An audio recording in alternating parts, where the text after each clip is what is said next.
The devil, also referred to as Satan, is best known as the personification of evil and the nemesis of good people everywhere. His image and story have evolved over the years, and the devil has been called different names in various cultures, including Beelzebub, Lucifer, Satan, Baphomet, and Mephistopheles, with various physical descriptions, including horns and cloven hooves instead of feet.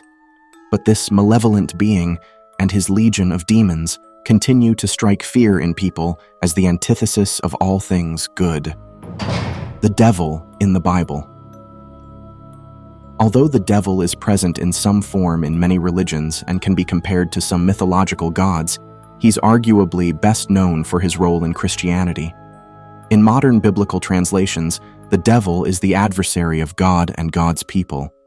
It's commonly thought that the devil first showed up in the Bible, in the book of Genesis, as the serpent who convinced Eve, who then convinced Adam to eat forbidden fruit from the tree of knowledge in the Garden of Eden. As the story goes, after Eve fell for the devil's conniving ways, she and Adam were banished from the Garden of Eden and doomed to mortality. Many Christians believe the devil was once a beautiful angel named Lucifer who defied God and fell from grace.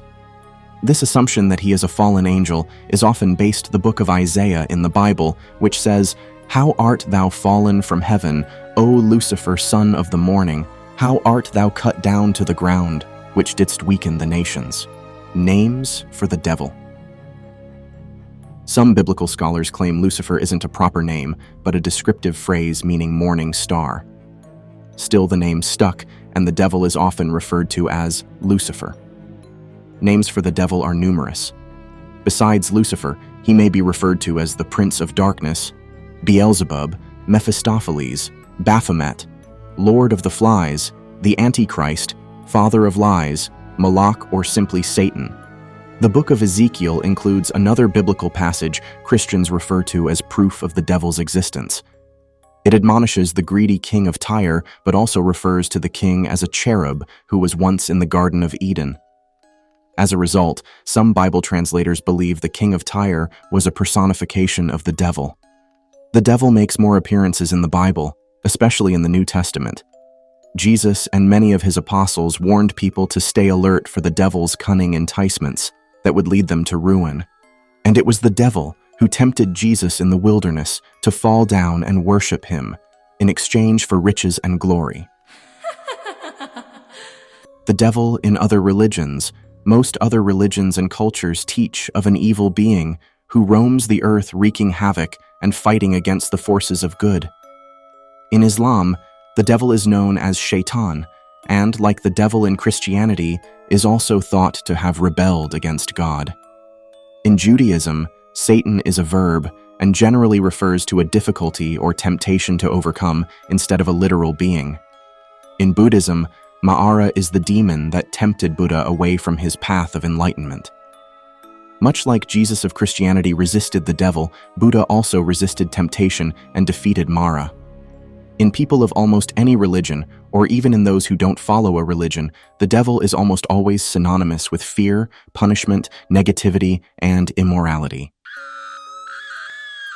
The devil and hell. Perhaps the most lasting images of the devil are associated with hell, which the Bible refers to as a place of everlasting fire prepared for the devil and his angels. Still, the Bible doesn't state the devil will reign over hell, just that he'll eventually be banished there. The idea that the devil governs hell may have come from a poem by Dante Alighieri, The Divine Comedy, published in the early 14th century. In it, God created hell when he threw the devil and his demons out of heaven with such power that they created an enormous hole in the center of the earth. What does the devil look like? In his poem, Dante portrayed the devil as a grotesque, winged creature with 3 faces, each chewing on a devious sinner whose wings blew freezing cold winds throughout hell's domain. The Bible doesn't describe the devil in detail. Early artistic interpretations of The Divine Comedy, featuring shocking images of the devil and his demons inflicting almost unimaginable human suffering, only emboldened people's thoughts about hell and the devil. And by the end of the Middle Ages, The devil had taken on the appearance of the horned, trident-wielding figure with hooves for feet and a long tail, an image that has endured to modern times. The devil and witches.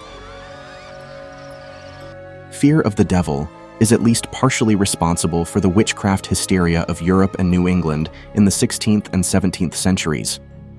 Protestants and Catholics alike accused many people of practicing witchcraft and making deals with the devil. The Puritans living in New England's early colonies were petrified of the devil. They believed he gave powers to witches who were faithful to him. This fear gave rise to the infamous Salem witch trials in Salem, Massachusetts. The Puritans' strict lifestyle, their fear of outsiders, and their terror of so-called devil's magic led them to accuse at least 200 people of witchcraft between 1692 and 1693. 20 of the accused were executed. The devil in modern times. Religious translations are often controversial. There's usually some degree of dissent on how to interpret early texts, and texts about the devil are no exception. Even so, throughout history, the devil's reputation as an evildoer hasn't changed much. Most Christians still believe he's literally transformed the world and is responsible for much of the world's corruption and chaos. Not all religions shun the devil, though. People of the Church of Satan, known as Satanists, don't worship the devil, but embrace him as a symbol of atheism, pride, and liberty, among other things. Another type of Satanists, theistic Satanists, worship the devil as a deity. They may practice satanic rituals or even make satanic pacts. There's no shortage of Hollywood films featuring the devil. He's been played by some of Hollywood's elite such as Jack Nicholson, Vincent Price, and Al Pacino. And after Mia Farrow's character gave birth to Satan's offspring in the horror flick Rosemary's Baby, expectant mothers who saw the film wished they hadn't. Given the immense draw of the classic battle between good and evil, it's likely that the devil's influence is here to stay, and he will continue to influence religion, literature, and pop culture worldwide.